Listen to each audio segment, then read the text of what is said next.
ఎన్నికల ఫలితాల్లో కూటమి విజయ దుందివితో దూసుకుపోవడంతో టీడీపీ శ్రేణులు ఆనందోత్సాహాల మధ్య సంబరాలు జరుపుకున్నారు. Rural TDP coordinator Katakamsetti Venkata Prabhakar Bobby ఆధ్వర్యంలో టీడీపీ నాయకులు కార్యకర్తలు భారీ కేక్ కట్ చేసి సంబరాలు జరుపుకున్నారు. ఈ సందర్భంగా బాబీ మాట్లాడుతూ చంద్రబాబు నాయకత్వంలో రాష్ట్రం అన్ని విధాల అభివృద్ధి సాధిస్తోందని, ప్రజలు పూర్తి విశ్వాసంతో ఉన్నారని ఈ ఫలితాలు చూస్తే అర్థమవుతోందన్నారు. పవన్ కళ్యాణ్ ఆలోచన విధానం తెగువతో అటు బీజేపీ, టీడీపీ, జనసేన పార్టీల కూటమిగా ఏర్పాటు చేయడంలో పవన్ కళ్యాణ్ కీలక పాత్ర పోషించి రాష్ట్ర భవిష్యత్తుకి దిశానిర్దేశం చేశారని, వైసీపీ విముక్త ఆంధ్రప్రదేశ్ కి కృషి చేసిన నాయకులు కార్యకర్తలకు కృతజ్ఞతలు తెలియజేశారు.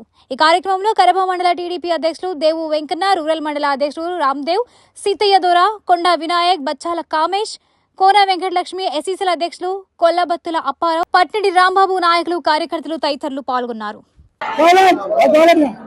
తెలుగుదేశం పార్టీ ప్రబంధనం ఇది ప్రజా తీర్పు. మా నారా లోకేష్ బాబు యువకులంతో కరం తొక్కి, అదే విధంగా ప్రజాకలంతో చంద్రబాబు నాయుడు గారు ప్రజలందరితో మరి వైఎస్ జగన్మోహన్ రెడ్డి గొంతు నొక్కించి, వారాయుతో పవన్ కళ్యాణ్ గారు టైర్ల కింద తొక్కించి ఈ రోజు 170 ఇది కాకినాడ రూరల్లో మేము 40,000 మెజార్టీ పైసలుకుతో మేము ముందుకు వస్తున్నామని చెప్పి మీ అందరికీ తెలియజేసుకున్నాం. మేము 170 సీట్లు ఈ రోజు కైవసం చేసుకుంటున్నాయంటే Telugudesam party, Janasena party, BJP party 3 కూటమి ప్రభుత్వం ప్రజలు ఏకీభవించారు, ఏకపక్షాన మమ్మల్ని గెలిపించారు. అందరికీ ధన్యవాదాలు తెలియజేసుకుంటున్నాం. ఇది ప్రజల యొక్క తీర్పు, దీన్ని మార్చలేరు. జగన్మోహన్ రెడ్డి జరుగు, మీ కుర్చీ జరుగు, చంద్రబాబు నాయుడు గారు దినోత్సవం ఎక్కుతున్నారు.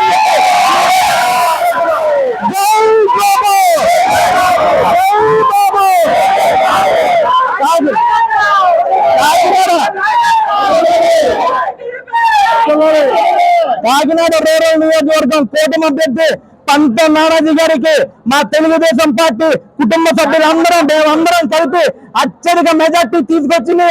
అందరికీ కూడా ధన్యవాదాలు తెలియజేసుకుంటున్నాం. ప్రతి ఒక్కరు ఈ రోజు అత్యధిక మెజార్టీతో తెలుస్తున్నారు. అందరూ కూడా రాష్ట్రం అంతా కూడా శుభ్రంగా ఉంటామని చెప్పి ఈ రోజు నుంచి మంచి రోజులు వచ్చాయి. సైకో పోయాడు తెలియజేస్తున్నాను.